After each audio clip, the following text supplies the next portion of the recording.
banyak bangku-bangku yang kosong, biar Tuhan yang memimpin kebaktian ini agar tetap kita dapat mendapatkan sesuatu dari Tuhan, baik kita memuji, mendengarkan firman Tuhan. Mari kita masuk di dalam doa. Tuhan yang baik, kami datang menghadap hadirat-Mu dengan hati yang penuh syukur. Terima kasih untuk hari ini yang Kau berikan, untuk kesempatan kami boleh berkumpul di tempat ini, beribadah bersama saudara-saudara kami seiman.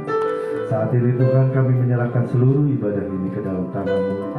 Kuduskan hati dan pikiran kami, jauhkan dari segala kekhawatiran, dari hal-hal yang mengganggu, supaya kami bisa fokus untuk memuliakan nama-Mu. Pimpin setiap bagian ibadah, dari pujian, penyembahan, hingga firman yang akan dibawakan. Urapi setiap pelayanan-Mu yang bertugas, dan biarlah Roh Kudus-Mu bekerja di tengah-tengah kami, menjamah setiap hati kami, memulihkan, menguatkan, dan mengubahkan hidup kami. Kami rindu Tuhan, bukan hanya menjalani ibadah secara rutinitas, tetapi sungguh mengalami perjumpaan dengan-Mu secara pribadi. Terima kasih Tuhan, kami serahkan seluruh ibadah ini hanya untuk kemuliaan nama-Mu. Di dalam nama Tuhan Yesus, orang yang percaya sama-sama katakan amin. Lagu ini biarlah menjadi pengalaman iman kita dan pernyataan iman kita bahwa sekali Yesus tetaplah Yesus.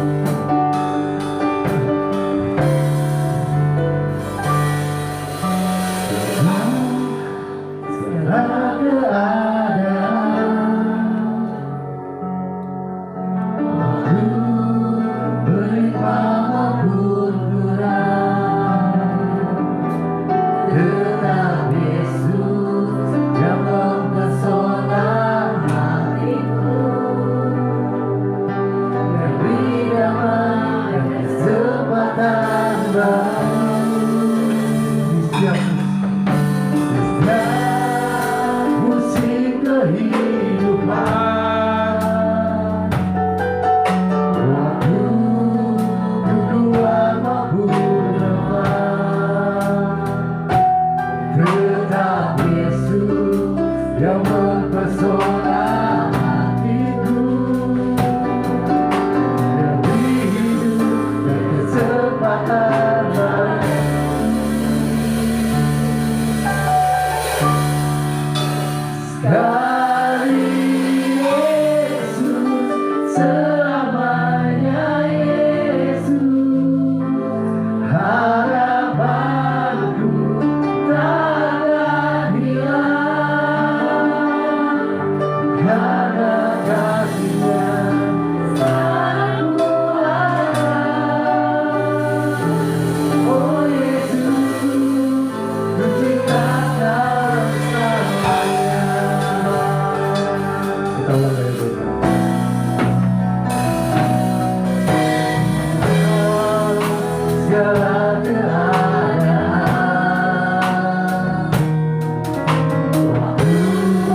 hari-hari.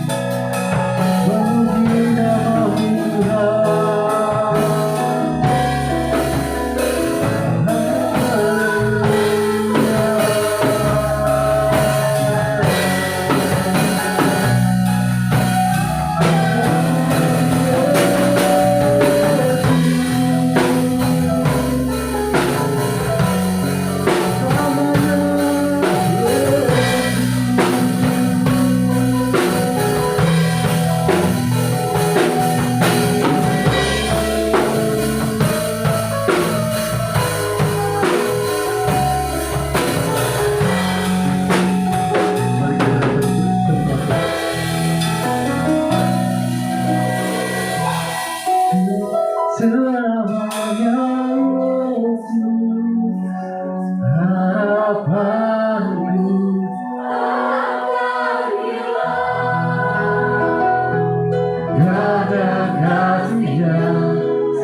Kita salam untuk kedua kalinya ya, salam untuk kiri kanan. Kita sapa selamat pagi agar semuanya tetap semangat memuji nama Tuhan. Karena kita tahu Tuhan Yesus adalah pilihan untuk hidup kita. Amin. Tuhan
Tiba saatnya kita akan menyiapkan hati kita untuk mendengarkan firman Tuhan.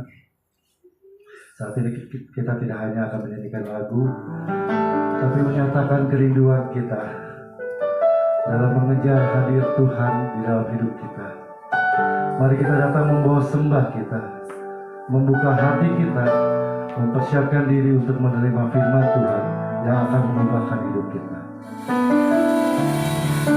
Biarlah ini menjadi kerinduan bagi kita.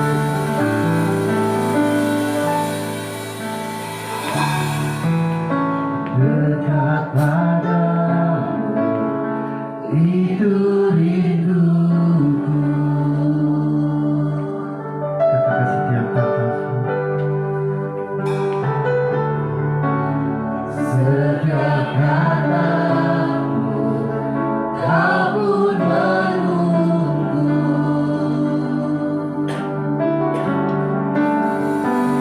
Dan ku temukan satu kata.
Kami percaya Engkau ada dan hadir dalam ibadah kami yang pertama ini Bapa. Kami menghormati dan menghargai kehadiran-Mu ini Bapa. Oleh sebab itu pada pagi hari ini Bapa, kami minta Allah Roh Kudus menjamah setiap hati kami, melembutkan setiap hati kami. Dan kami juga minta kuasa darah Yesus membersihkan hati dan jiwa kami dari segala sampah-sampah dosa, dari segala hal yang tidak baik, dari segala hal yang tidak benar di hadapan Tuhan. Tolong Bapa, berikan damai sejahtera-Mu bagi kami. Saat ini kami mau dengar firman Tuhan. Kami minta Roh Kudus menolong kami, mengarahkan hati pikiran konsentrasi kami, membersihkan jiwa dan hati kami oleh darah Yesus, sehingga kami layak menerima benih firman ini. Pakai dan urapi hamba-Mu Bapa, kuduskan hamba-Mu oleh darah Yesus. Sebab hamba sadar siapakah hamba ini. Hamba tidak lebih dari seorang yang berdosa, seorang yang najis bibir, seorang yang tidak benar. Tapi hamba mengucap syukur, Engkau layakkan hamba-Mu berdiri di atas mezbah ini, di atas mimbar yang kudus ini, sehingga hamba dilayakkan Bapa. Sebab tanpa kekudusan yang daripada Allah Roh Kudus, tanpa kekudusan oleh darah Yesus, hamba tidak layak berdiri di mimbar yang kudus ini. Oleh sebab itu urapi hamba-Mu, dan hamba percaya kuasa darah Yesus menguduskan hamba-Mu, dan juga kuasa darah Yesus menguduskan setiap jemaat-Mu yang ada dalam ibadah pagi ini, sehingga mereka semua layak dengar firman, layak menerima firman. Dalam nama Yesus kami berdoa. Amin. Shalom. Silakan duduk saudara. Terima kasih dalam Tuhan. Fenomena hari ini ada apa namanya? Kirap.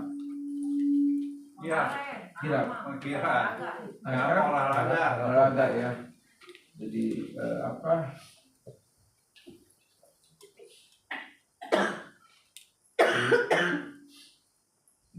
yang ibadah takut sama olahraga. Enggak, susah Pak. Susah ya. Keluarnya susah. Oke, begituan nggak apa-apa ya. Saudara, saya bawakan tema khotbah pada pagi ini adalah dari Matius 22 ayat 36 sampai 40 ya. Ini tentang hukum kasih, saudara. Kita akan baca dulu ya. Matius 22 ayat 36 sampai 40. Guru, hukum manakah yang terutama dalam hukum Taurat? Jawab Yesus kepadanya, kasihlah Tuhan Allahmu dengan segenap hatimu dan dengan segenap jiwamu dan dengan segenap akal budimu. Itulah hukum yang terutama dan yang pertama, dan hukum yang kedua yang sama dengan itu ialah kasihlah sesamamu manusia seperti dirimu sendiri. Pada kedua hukum inilah tergantung seluruh hukum Taurat dan kitab para nabi. Saudara,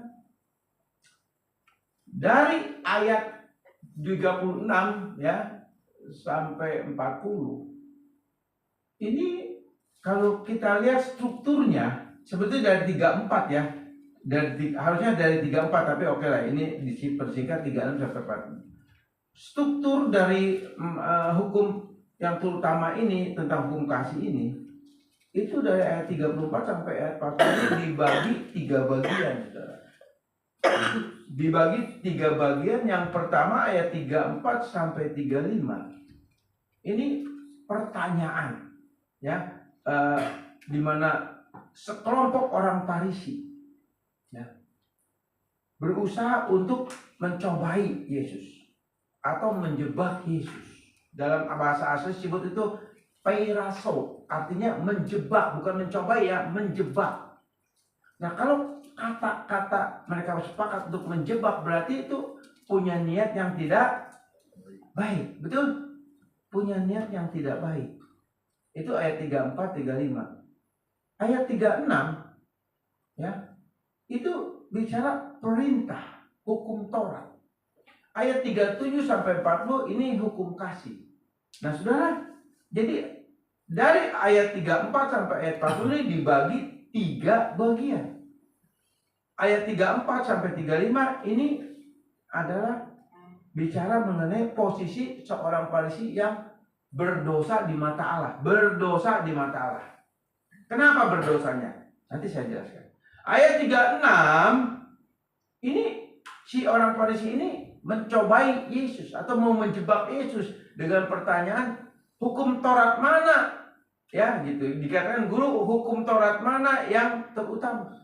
Kata hukum itu dalam bahasa Yunani disebut nomos, artinya hukum Taurat. Jadi hukum Taurat mana yang paling hebat, gitu, yang paling bagus, yang paling tepat, gitu maksudnya. Itu dia menyinggung tentang perintah hukum Taurat. Padahal orang Farisi tahu Yesus itu tidak punya pendidikan rabbinic school, saudara. Secara apa? Pendidikan. Karena Yesus itu cuman, kalau sekarang itu, kalau dalam istilah di Indonesia di agama Islam itu apa? Madrasah gitu. Ada kan sekolah madrasah ya? Ya, madrasah kelasnya SD apa SMP? SD ya? SD, cuma SD. Yesus itu pendidikan cuma SD.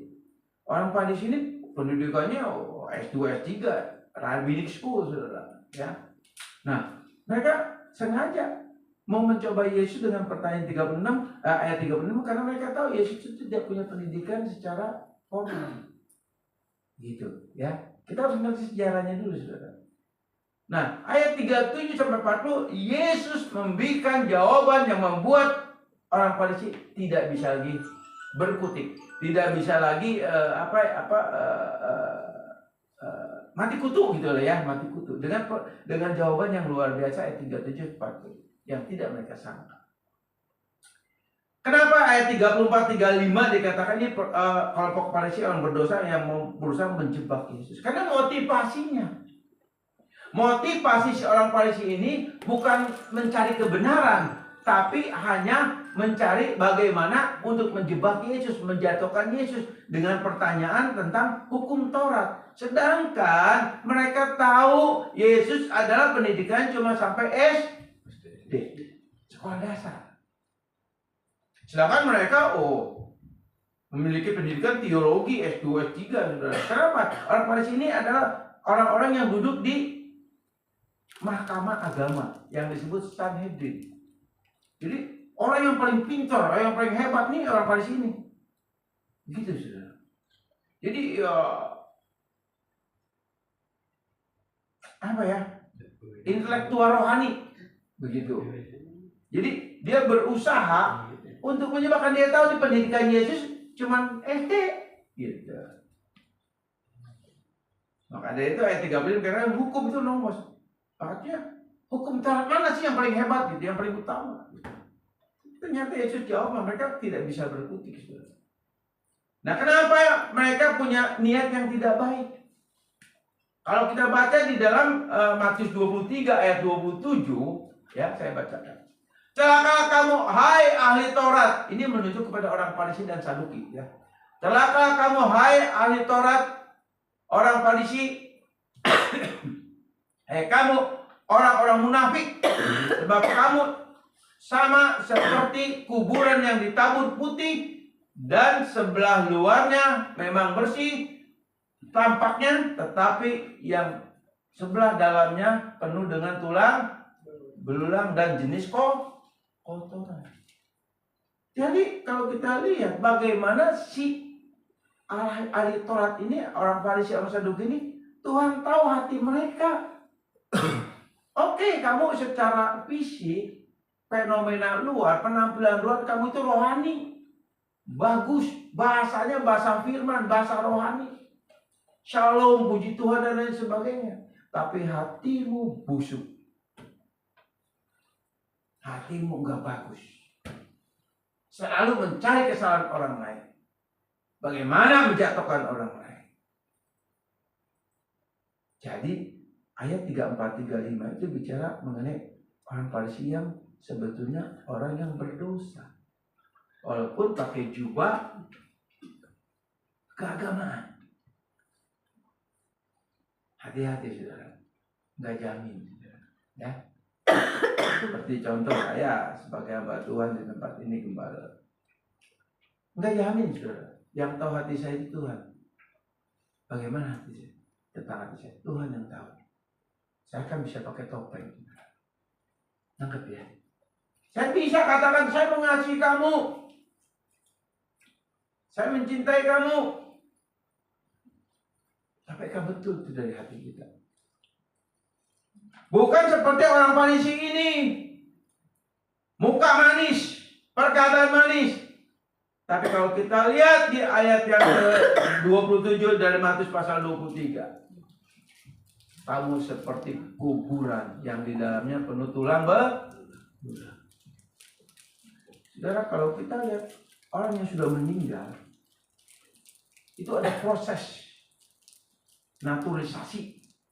Tubuh yang dikubur itu akan mengalami perubahan.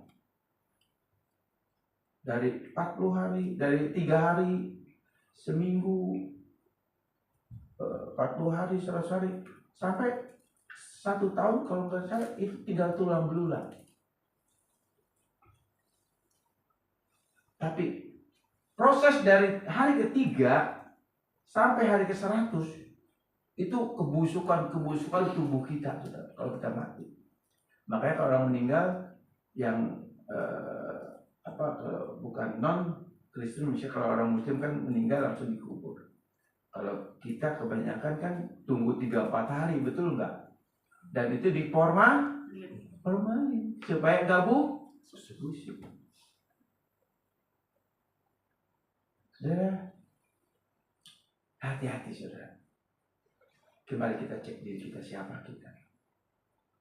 Sebagaimana juga firman Tuhan katakan di dalam Wahyu pasal 2 ayat 4.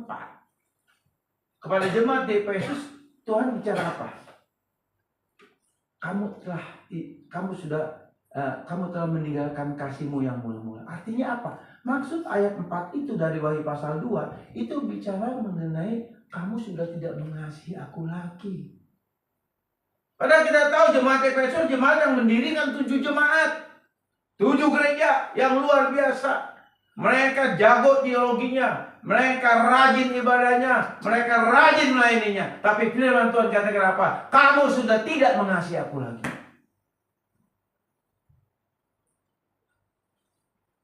Gimana dengan saudara dan saya saat ini? Saudara, saya berdiri di mimbar ini. WL, singer, pemusik memuliakan Tuhan. Saudara dengar firman ibadah. Tapi apa yang kita lakukan? Apakah kita betul mengasihi Tuhan? Saudara, orang yang datang ibadah, orang yang melayani Tuhan, belum tentu mengasihi Tuhan. Tapi orang yang mengasihi Tuhan, dia pasti melayani Tuhan. Orang yang mengasihi Tuhan, dia pasti ibadah, fokus. Tidak pegang HP. Walaupun kita tahu Alkitab ada di HP, enggak salah. Enggak salah. Enggak salah. Tapi saudara tahu, saat kita ibadah, HP yang kita pegang itu untuk apa? Kalau kita mengasihi Tuhan, kita fokus dengan firman Tuhan, kita fokus memuji Tuhan.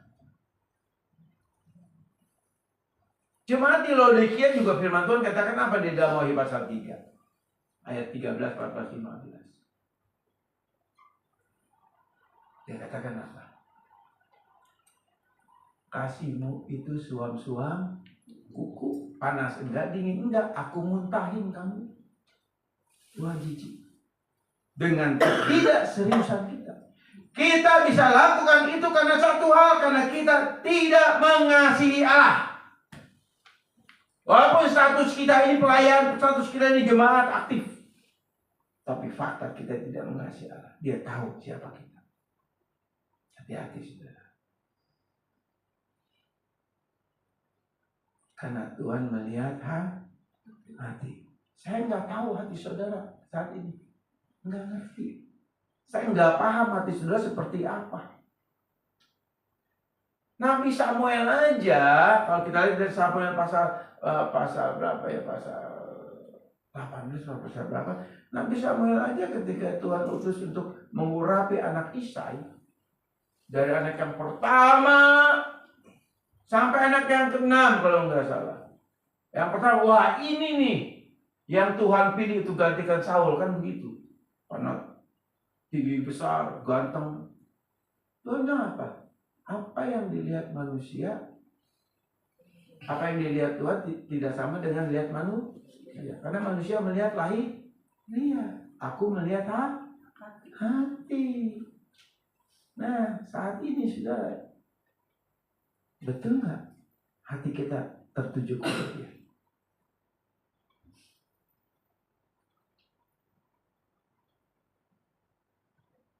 Saudara, kalau kita lihat di dalam Matius pasal yang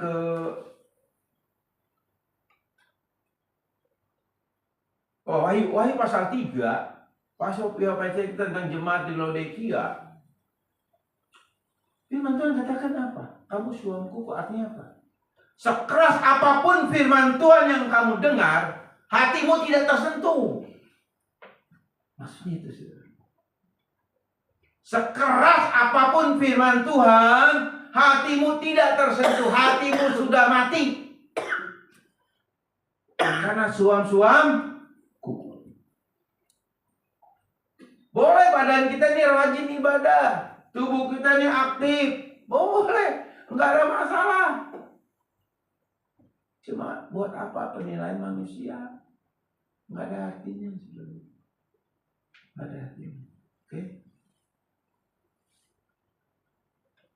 Jawab Yesus kepadanya, kasihlah Tuhan Allahmu dengan segenap hatimu dan dengan segenap jiwamu dan dengan segenap akal budi.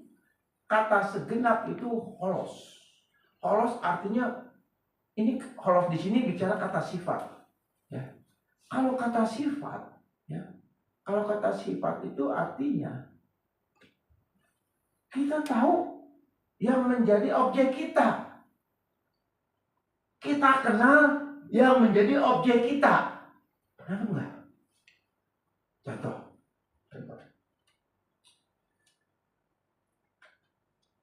Ketika kita masih pacaran dengan istri kita nih, Pak Yono dengan JR nih, Pak Yonatan dengan Ibu Marilyn, Pak Uyang dengan Ibu Esther, Pak Puji dengan Ibu Elish.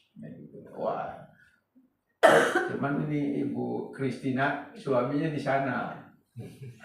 Oke, nah sekarang begini. Saya mau tanya, ketika bapak-bapak pacaran, itu pacaran sebulan 2 bulan langsung nikah enggak?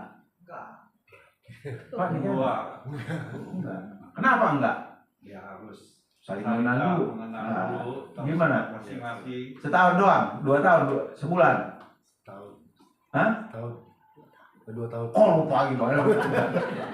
Kau yang berapa lama pacaran? 15 tahun. Hah? Rekor. Oh, Puji. Tapi ada 5 tahun? Enggak ada, Pak. 3 tahun? Ya, 3 tahun. 3 tahun. Tapi kan Pak Puji pernah cerita bahwa jauh-jauh datang kan gitu. Wah, nggak kenal waktu. Ibu Kristina juga gitu kan?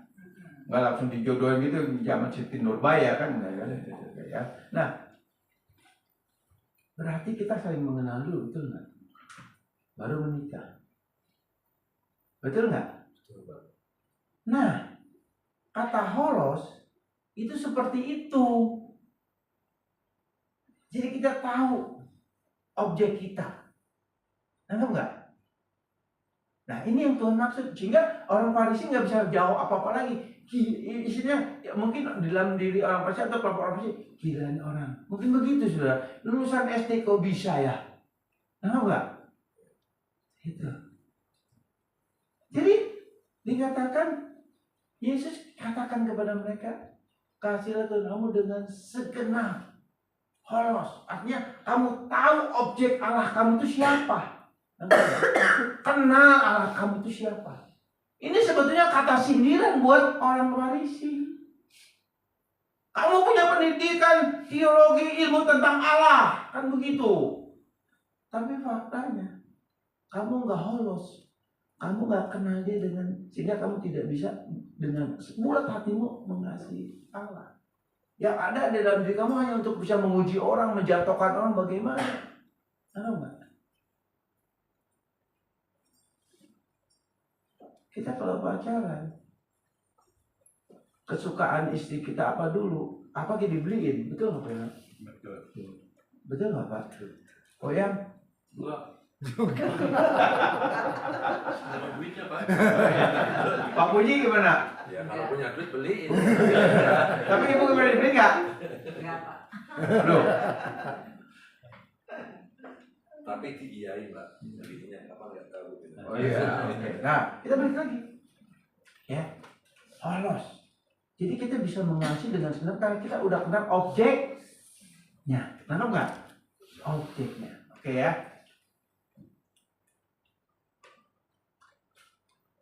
Ya, lanjut. Mengasihi Allah secara subjektif. Jadi gini, ada subjektif, ada objektif. Ya. Kalau mengasihi Allah secara subjektif, ini bisa mengakibatkan sinkretisme, artinya mengawinkan objek kita menjadi Allah menurut versi kita. Nah, ini banyak terjadi di dalam diri orang percaya, banyak terjadi di dalam diri orang Kristen. Objek-objeknya, maksudnya apa? Maksudnya kita bisa mengenal, tahu, oh, kita kenal Allah di dalam Yesus, betul. Tapi Allah yang mana, Yesus yang mana? Ketawanya dari mana? Dari cara dia berbicara. Ketawanya dari cara dia berdoa. Dari cara dia mungkin bawakan renungan firman. Kenapa saya katakan demikian? Karena banyak sekali pembicara-pembicara pengkhotbah itu menghadirkan sosok Yesus adalah sosok yang sinterklas. Minta kamu diberkati, Tuhan pasti sembuhkan kamu. Kan begitu, suka banyak kan ada di YouTube, di TikTok juga ada tuh ya tentang doa kesembuhan. Boleh. Tapi melebihi Tuhan, mendahulukan Tuhan dalam nama Yesus sembuh. Ayo jalan. Yang bikin jalan siapa? Tahu nggak? Pengurapan. Bahkan saya lihat di TikTok tuh ada di gereja di Crown. Gitu jatuh. Belum lama tuh ada di TikTok kira. Ada di akhir nggak ada. Dia ciptakan Yesus palsu. Dia ciptakan Allah palsu. Saya berani katakan demikian karena segala praktek kalau tidak sesuai firman Tuhan itu palsu. Dia ciptakan Allah palsu versi dia sendiri. Nah, bahkan pernah terjadi beberapa tahun yang lalu,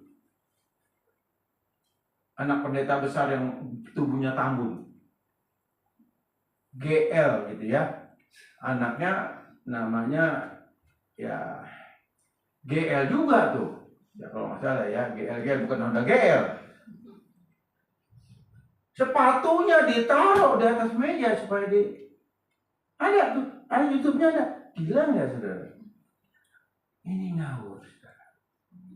Jadi kalau kita mengenal Allah secara subjektif, artinya kita mengenal, menyembah, beribadah, berdoa kepada Allah versi kita.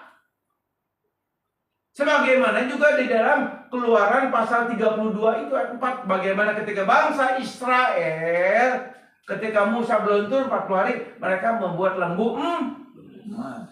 Ya 32 Keluaran 32 Harun katakan apa? Padahal Harun ini imam loh, imam besar. Dia katakan apa? Ini Allah kita yang membawa kita keluar dari tanah lembu emas. Karena tidak mengenal Allah dengan benar. Memang saat itu pengenalan akan progresif. Ya, waktu itu mereka baru keluar dari tanah Mesir. Jadi si Harun ini masih belum kenal Allah secara nyata.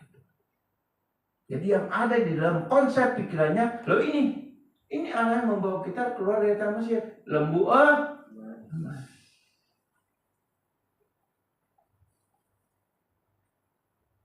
Hati-hati saudara.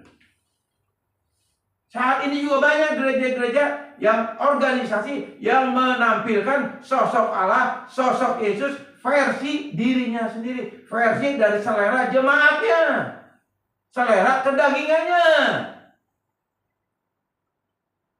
Mereka tidak memperhatikan pertumbuhan rohani. Gembala hanya memperhatikan bagaimana gereja penuh. Karena kalau gereja penuh, persembahan mah masuk banyak, kan begitu saudara. Tapi gembala yang benar, pertama dia perhatikan jemaatnya tidak kosong jiwanya, tapi isi jiwanya, hatinya terisi firman Tuhan. Lalu perhatikan pertumbuhan jemaat, itu harus. Saya selalu berdoa agar jemaat di tempat ini biar gandum-gandumnya Tuhan. Saya selalu berdoa agar jemaat di sini menjadi jemaat yang bersaksi di mana mereka berada.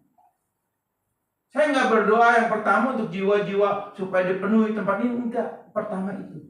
Nah yang kedua baru saya bilang Tuhan kirim jiwa-jiwa. Tapi yang saya minta jiwa-jiwa di tempat ini adalah apa? Pertama jiwa baru yang belum bertobat. Yang kedua adalah jiwa yang sudah lama tidak beribadah. Yang ketiga adalah jemaat yang jiwa-jiwa yang haus kebenaran firman Tuhan. Saya nggak tolak jemaat yang lain datang pindah ke sini, saya nggak tolak. Asal di sini bertumbuh. Tahu nggak? Kalau nggak bertumbuh jangan pindah, ngapain? Tapi kalau bertumbuh, ayo kita sama-sama bertumbuh di sini. Sebab seorang yang kenal Allah yang benar, rohaninya akan terus progres, naik dan naik levelnya. Ini waktu saya tinggal 15 menit lagi, saudara. Tapi memang bagus juga begini benar. Nanti bagian timekeeper ini mesti jelas ya. Ya, kalau udah waktunya gitu. Nggak apa-apa. Daripada korbannya ngalor ngidul, saudara. Ya, jadi mengasihi Allah secara subjektif adalah versi kita gitu.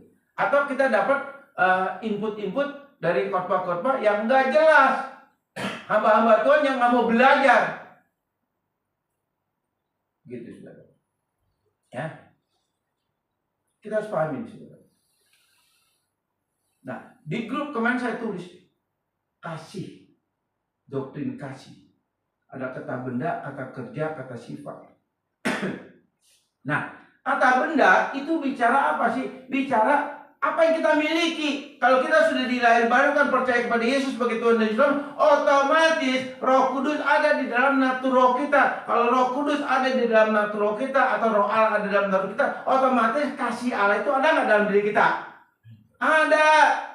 Nah, itu kata benda. Jadi kalau ada yang mengatakan bahwa kita tidak punya kasih, kita tidak memiliki kasih, itu salah. Dia nggak ngerti. Karena kasih itu kata benda yang ada, yang kita miliki. Kalau memang kita betul percaya kepada Yesus sebagai Tuhan dan Juru Selamat. Memang di dalam Alkitab bahasa Indonesia kurang jelas. Karena di dalam bahasa aslinya, kata kasih itu ada 4, saudara. Agape, philia, storge, terus eros.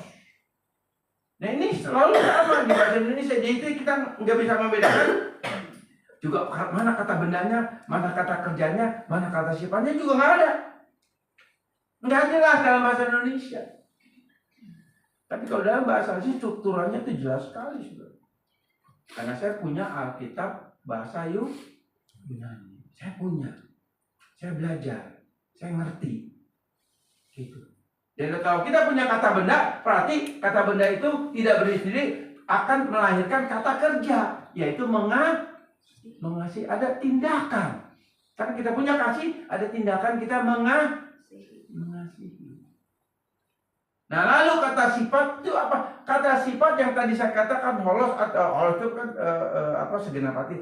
Artinya kata sifat ini adalah merujuk kepada satu objek yang kita kasih itu siapa? Kenal siapa dia. Yang tadi saya katakan kalau kita mengasihi Allah secara subjektif, itu mengenal Allah yang salah versi kita. Versi pendeta-pendeta yang nggak pernah belajar. Nah, tapi kalau kita mengenal Allah yang benar, arti objek kita itu kepada Allah yang benar. Sebagaimana kata sifat itu muncul? Kata sifat itu muncul karena dari hasil pembelajaran. Orang yang punya kasih pasti punya kata benar, kata kerja, kata sifat. Kata sifat itu adalah menghasilkan satu kerinduan, ya perhatikan, satu kerinduan untuk mengenal siapa yang punya kasih itu, siapa si pemberi kasih itu, punya kerinduan objek imannya siapa, belajar. Itu pasti belajar firman Tuhan, nggak mungkin enggak. Jadi ini tuh dibaca tiap hari, dipelajari. Kita tanpa ini kita nggak akan kenal Allah yang benar. Enggak. Lewat sini kita mengenal Allah yang benar. Bukan lewat pendeta. Tidak. Maka ada itu gereja di sini ada PA. Kenapa? Penting kita belajar. Belajar. Saya kalau nggak belajar, saya kalau nggak sekolah, nggak kuliah, saya mana bisa ngerti ini, mana bisa jelasin ke saudara. Semua hasil belajar, tapi belajar yang benar dari sumber yang benar, gitu saudara. Ya, nah, jadi menghasilkan subjektif bisa menghasilkan sinkretisme, artinya apa? Perkawinan. Sementara percaya kepada Allah, sementara juga percaya kepada yang lain. Sementara juga percaya kepada Allah ciptaan pikiran atau ciptaan dari pandangan pikiran hamba Tuhan kegembalaannya. Hanya diciptakan Allah versi gayanya sendiri.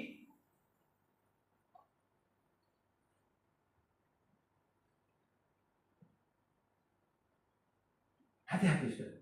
Ya, oke. Nah, subjektif dan objektif. Apakah benar kita mengenal Allah? Bagaimana mengenal Allah secara subjektif dan objektif? Tadi saya sudah jelasin ya.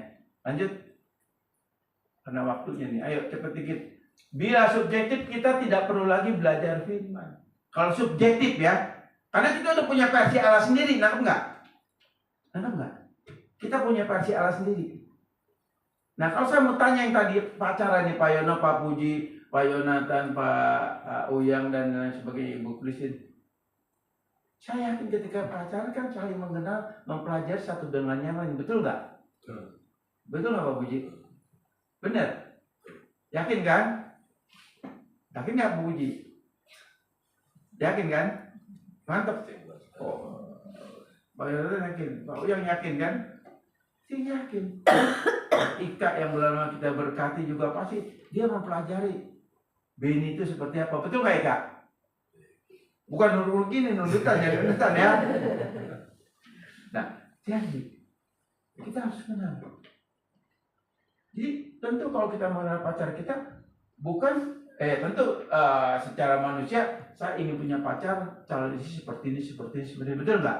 Salah enggak. Tapi kan dengan pemikiran dan keinginan kita itu kita berusaha mendekatkan, mempelajari dengan perkenalan dengan pacaran di masa pacaran saling mengenal pribadi masing-masing, saling bisa menerima manusia. Nah, bila subjektif kita tidak perlu lagi belajar firman-Nya. Kenapa? Karena kita punya versi Allah menurut jiwa kita sendiri, Allah asumsi truth ya. Atau intellego ut credam, artinya apa? Artinya dia percaya karena ciptaannya. Gitu. Artinya saya percaya Yesus sebagai Tuhan dan Juru Selamat, ya Yesus Juru Selamat. Artinya Yesus yang saya bisa atur, Yesus yang saya bisa mengikuti keinginan saya. Ini hati-hati, memang banyak ayat firman Tuhan. Sekarang kan percaya akan doamu ketika kamu berdoa dengan hati yang percaya kamu akan menerimanya. Berarti ketika kita berdoa Tuhan pasti kasih. Nah konteks ayat itu jelas juga gimana tujuannya apa. Lihat secara pedagognya seperti apa. Dan juga masih ada juga orang yang mengajarkan khotbah-khotbah yang mengajarkan bahwa keselamatan itu bisa hilang, keselamatan itu bisa gugur, keselamatan itu harus diperjuangkan. Itu pemahaman yang menyesatkan, pemahaman yang salah. Ya. Bahkan dalam pengkhotbah di YouTube yang terkenal banget itu pengkhotbah wanita ya, inisialnya HK. Depannya H, belakangnya K. Ya. Oh itu digandrungi tuh sama anak-anak muda tuh. Saya pernah diskusi sama dia. Ya, pernah saya diskusi. Saya bilang, ibu pernah katakan bahwa anugerah keselamatan itu bisa gugur. Dasarnya apa? Oh ini. Ya, ayat firmannya di mana? Ini. Artinya apa? Ibu kan ngaku S2, iya. Ayo. Nggak bisa jawab lagi, saudara. Emang ibu sebagai figur hati-hati mengajarkan itu, saudara. Ibu tahu nggak, salib Kristus itu bukan main-main, saya bilang. Yesus mati di kayu salib betul-betul serius untuk mengorbankan, memberikan nyawanya, mengucurkan darahnya untuk supaya kita tidak binasa. Dan maut sudah Tuhan tanggung di atas kayu salib. Apakah Yesus main-main di atas kayu salib? Tidak, itu anugerah Allah sepenuhnya. Hukum kasih karunia itu harus dipahami dengan benar. Ini punya saya di blok, saudara. Apa? Nggak bisa ngirim lagi, ya udah, nggak apa-apa. Saya nggak benar, itu bahaya, ini figur loh. Banyak anak mudanya di situ. Coba gimana, saudara? Orang datang ke gereja dengan khotbah seperti itu. Jadi, oh kita belum tentu selamat loh. Berarti harus berjuang, ngawur. Nah, kita balik lagi, saudara. Ayat pasal 42 ayat 6 dikatakan Ayub sadar bahwa dulu dia subjektif akan Allah. Jadi di dalam ayat 42 pasal 42 ayat 6 ini Ayub pernah berkata bahwa dia secara subjektif mengenal Allah. Artinya apa? Dia katakan, dulu aku mengenal Allah kata orang lain. Nah, Mbak, itu ada ayat 42 ayat 6. Dulu aku kenal Allah kata orang lain. Jadi ikut-ikutan, kalau kata bahasa Sunda apa? Tuturut munding, ngerti nggak? Masih mau ngerti ya tuturut munding ya? Apa Pak Puji ngerti nggak? Jadi ikut-ikutan gitu Pak, ikut-ikutan. Nah, ikut-ikutan aja gitu Pak. Jadi pokoknya nyebur gitu kan gitu. Nah kita balik lagi. Ayub bilang begitu. Dulu aku mengenal Allah kata orang lain, ya kan?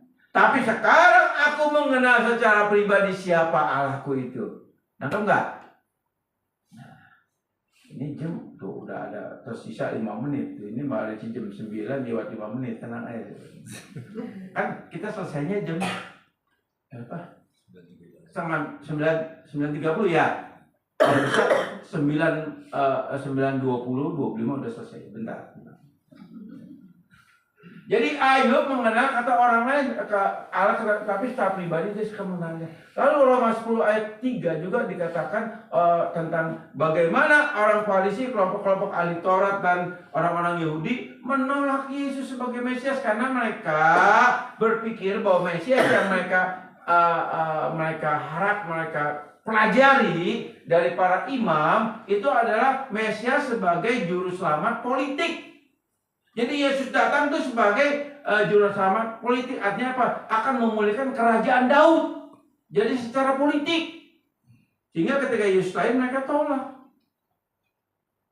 Kalau mereka berpikir Yesus meneruskan kerajaan Daud, memulihkan kerajaan, pasti Yesus lahirnya di mana? Di istana dong. Nggak mungkin di kandang domba. Jadi mereka tolak itu karena konsep pengenalan Allah yang salah, pengajaran yang salah. Ini harus ngerti. Oke, lanjut.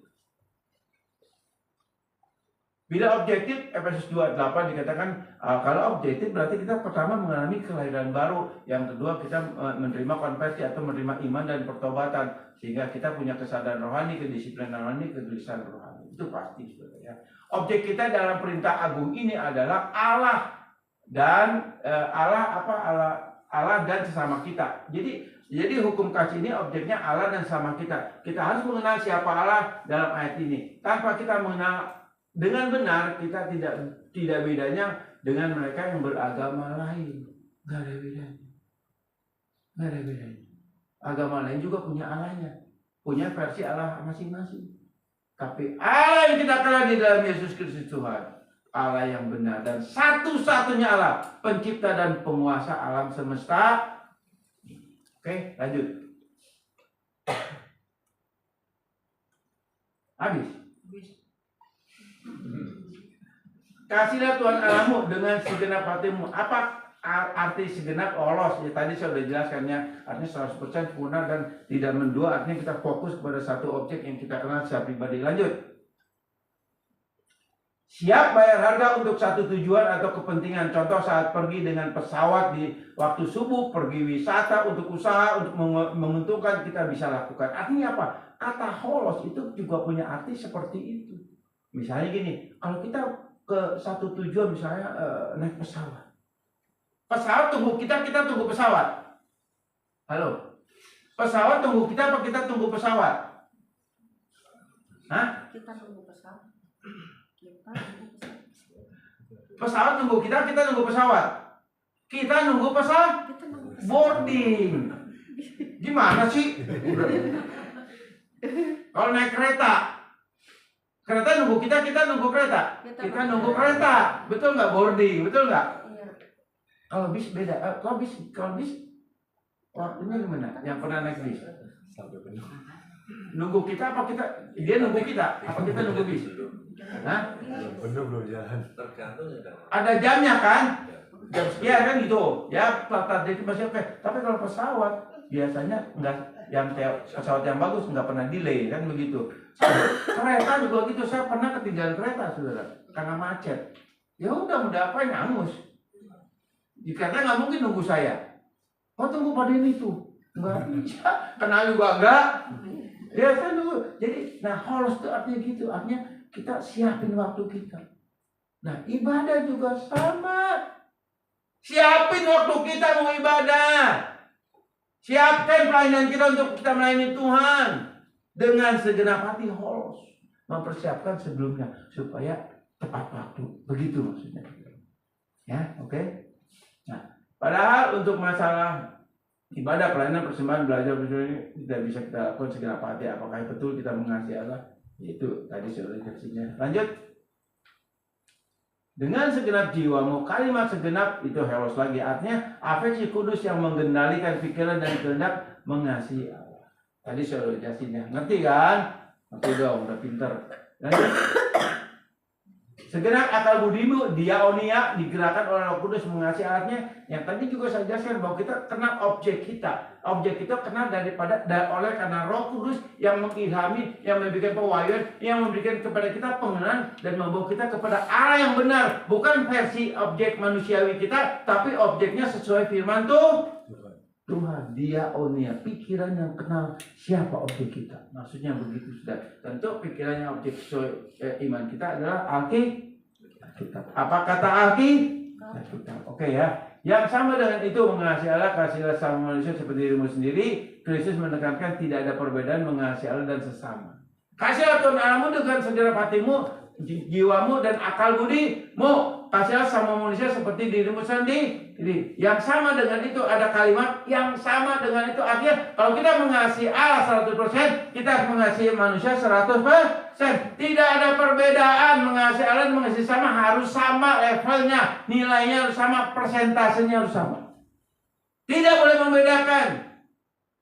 Allah nggak membedakan. Kalau firman Tuhan katakan, kalau engkau mengasihi aku, engkau harus mengasihi sesama seperti mengasihi aku.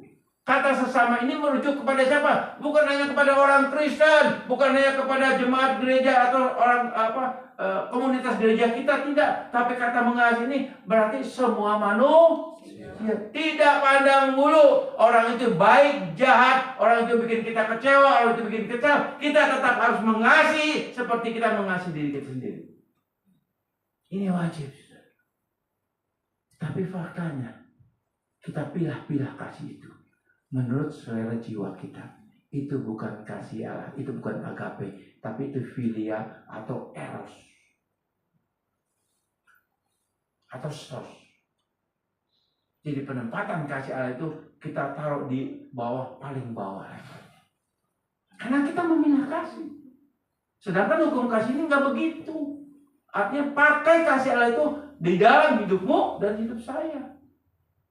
Sebagaimana kau mengasihi Allah, kau mengasihi istrimu, anakmu, keluargamu, dan sesamamu manusia. Sesama manusia artinya siapapun orang itu yang mengecewakan kita, menyakiti kita, membuat kita tersinggung, sakit hati dan lain sebagainya, kita tetap harus mengasihi dia. Bisa? Halo? Susah. Tapi kita harus bisa progres. Harus belajar. Oke? Ini untungnya ada ini, ada apa? Puji Tuhan, terima kasih Tuhan berkati Pak Yonatan. Jadi saya dikejar-kejar waktu juga, tapi saya juga ngeliat jam Karena aja pokoknya jam 9.25 selesai. Oke ya. Tapi kalau khotbah yang bukan ekspositori, seperti topikal atau praktis, memang harus dibatasi supaya nggak tabrak kiri tabrak kanan, saudara. Nangkep nggak? Ya, supaya tertib gereja kita. Oke. Ya. Lalu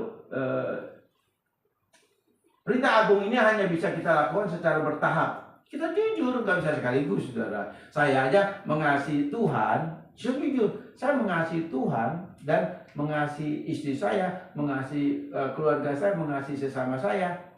Saudara-saudara tempat ini, levelnya beda-beda. Saya masih jujur, saudara. Tapi tetap kasih itu ada. Kasih Allah itu ada pada saya. Walaupun levelnya masih kecil, tapi kalau kasih Allah itu punya getaran kasih. Beda. Kalau kasih eros itu getarannya hawa nafsu daging, nangkep nggak? Tapi kalau kasih Allah ada getaran daripada gelombang kasih Allah teraplikasi, terasa oleh orang yang menjadi objek kita. Getaran cinta aja sesama pacar kerasa nggak, Pak? Ini dong, lemes banget, Pak. Semangat. Pak Puji kerasa nggak ketika pacaran? Ya puasa lah. Wah, mantap dah. Pak Yonatan, kerasa ya? Pak Uya? Nah, Ika pengantin baru. Kerasa nggak? Ibu Christine? Kerasa kan? Getaran cinta. Itu daging loh. Tapi kalau kasih Allah, itu pasti ada getaran itu. Walaupun mungkin saya mengasihi Pak Yono misalnya 50%, saya mengasihi saya 70%, saya mengasihi Allah mungkin 40%, saudara. Kok kenapa persentasenya lebih rendah? Itulah kita. Kadang-kadang kita masih objek jiwa kita masih menguasai daging kita, dikuasai daging kita. Kadang-kadang kita mengasihi dengan kasih kejiwaan kita, bukan dari hati. Kita jujur tapi progres, oke? Kita harus progres terus, konsisten. Nanti levelnya naik, ya, tangkap ya. Seperti Allah mempersembahkan anaknya yang tunggal untuk korban tebusan bagi kita yang adalah musuh Allah. Allah dulu yang mengajak berdamai dengan kita. Nah ini kasih yang benar. Siapapun yang mendukakan kita, menyakiti kita, mengecewakan kita, bikin kita kesel, kasih Allah itu, ayo kita berdamai. Jangan lu dulu dong. Kan begitu kita mah, betul nggak?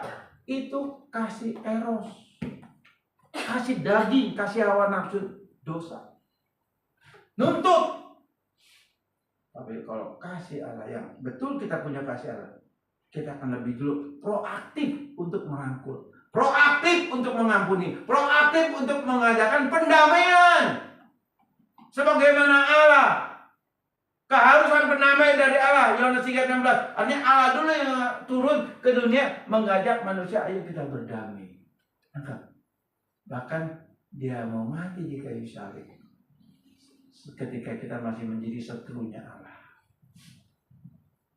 Kita harus praktekkan ini, saudara. Ya, habis ya.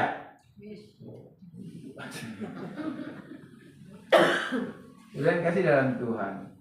Firman tidak saya panjangkan. Harapan saya, saudara. Ayo, biarlah kasih ini. Walaupun kita mau jujur, kita tidak bisa holos itu kan 100%. Kita belum bisa. Saya belum bisa. Tapi ada nggak kerinduan dalam hati kita? Kegelisahan rohani. Sebagai tanda kita sudah dilahir barukan. Ada beban. Tuhan, Aku mau mengasihi Engkau lebih lagi. Ada beban.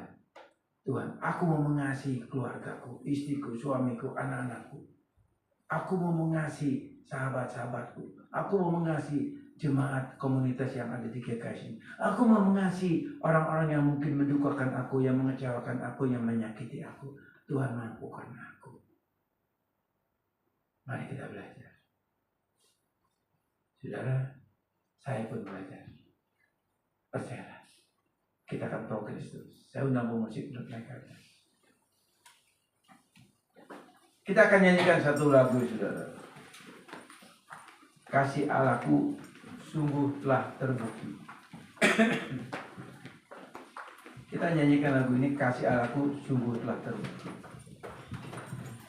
Saudara, kata terbukti dengan penulisnya ini yaitu Bapak Pendeta Insinyur Niko. Artinya beliau merasakan betul-betul mengalami bahwa dia betul-betul kasih Allah itu mengubah hidupnya. Tapi dia pun terus berjuang untuk belajar mengasihi Allah. Kita nyanyikan lagu dengan sungguh-sungguh.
Kita sudah dilahirbarukan, kita sudah diselamatkan di dalam Yesus.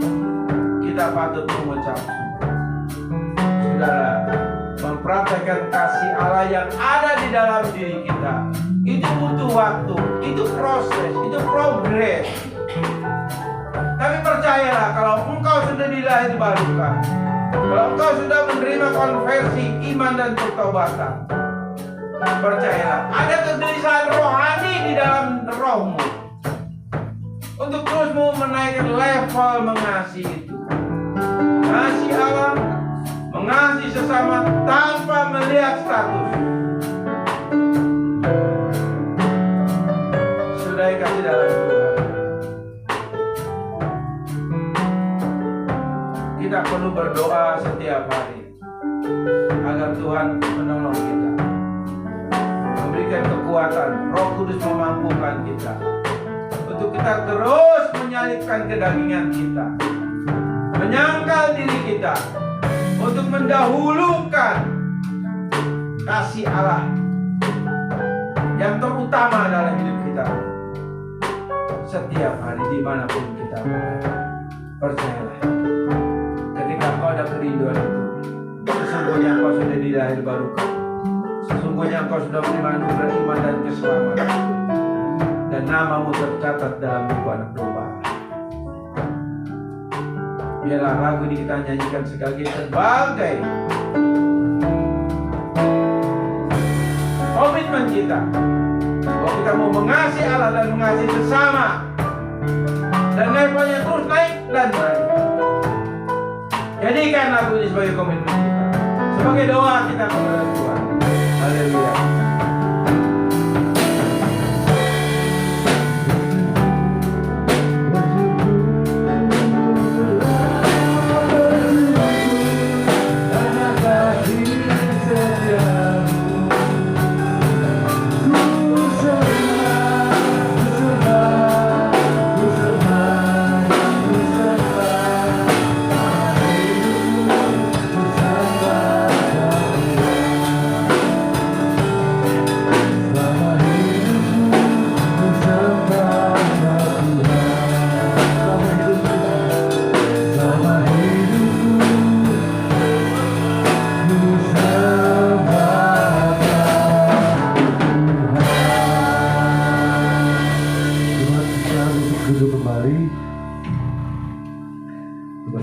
Memberikan persembahan.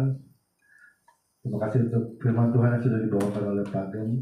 Kiranya kita bisa belajar untuk mengenal Tuhan dan menerima kasih Allah dan terus berprogres dalam kehidupan kita. Mari kita masuk dalam doa. Allah Bapa kami yang di surga, terima kasih Tuhan. Bersama kami Tuhan untuk memberikan persembahan. Kiranya mau berkati tangan-tangan yang sudah memberi.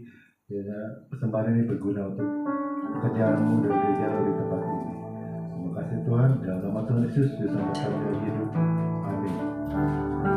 Kita bertugas dan kesialan.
Kita akan mengadakan ibadah kenaikan Tuhan Yesus dan diadakan jam 9 pagi. Dan juga Jumat kita akan mengadakan PA yang diadakan jam 7 malam. Untuk ibadah pertama ada yang berulang tahun dari tanggal 1 April sampai 10 Mei. Ada yang hadir sini ya. Dari tanggal 1 April sampai 10 Mei. Pak Puji. Maju ke depan kita akan doakan.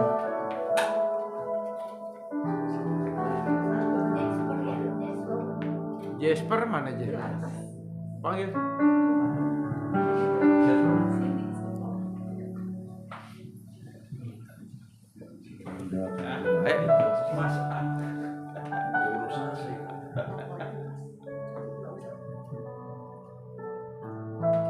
Yang minggu yang bulan apa bulan apa? April sampai 10 Mei. Sampai 10 Mei. Musik ada yang ulang tahun enggak? Ntar dapat kue.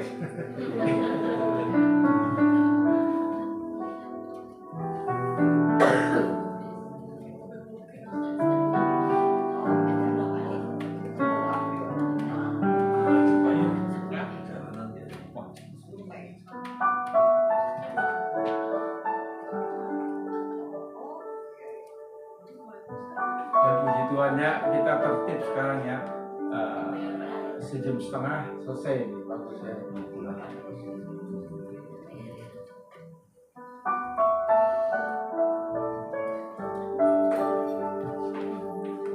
kita jemaat untuk angkat tangan, kita berdoa buat yang mudah-mudahan. Aja deh sama Pak De ya. Nah,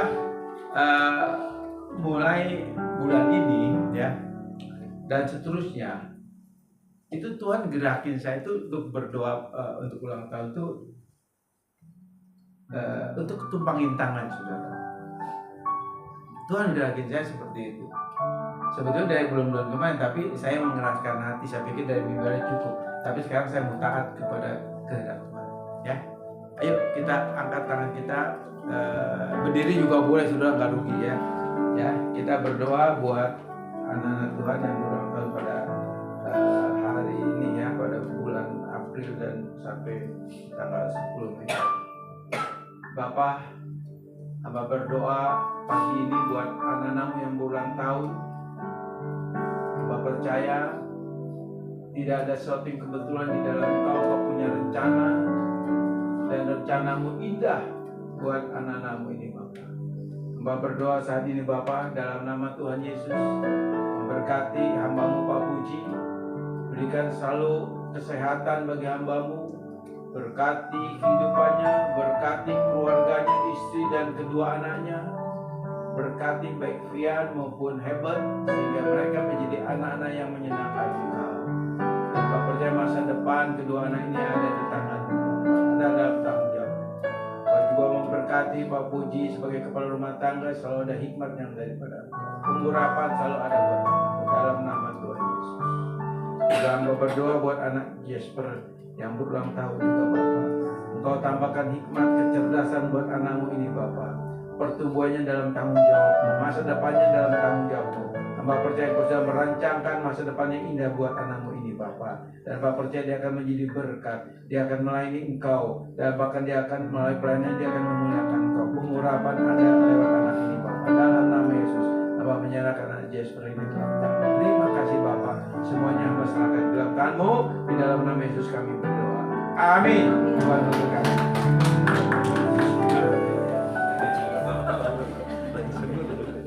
Untuk mengakhiri ibadah kita, kita menyanyikan sebuah Tuhan yang besar.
Tuhan, mari buka hatimu, terimalah dengan imanmu.